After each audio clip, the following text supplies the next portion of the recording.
Welcome! In this quick vid, we'll show you the Diagnostics page in CaseWare RCT and demonstrate how you can easily view and resolve issues. To access the tax diagnostics in your engagement file, select Diagnostics. The Diagnostics page lists required diagnostics, then overridden information, and warnings with a brief description for each. If you select the description, links to the exact lines where there's missing or inconsistent information displays. Let's resolve the first required diagnostic. Select one of the links to go to the TOC-Tax Optimizer checklist document and select the correct province. Back on the Diagnostic tab, you'll find the first item is no longer available on the list.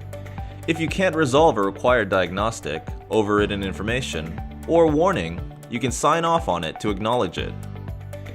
Select the first checkmark under the first review column. You'll notice that the required diagnostic is still available on the list, but it's now grayed out. Another engagement member can resolve this required diagnostic later.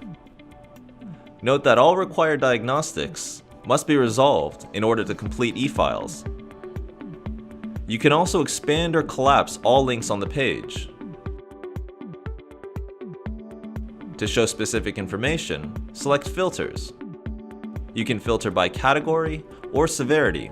For example, you can select e-file and required to review all required diagnostics in e-files only. Thanks for watching.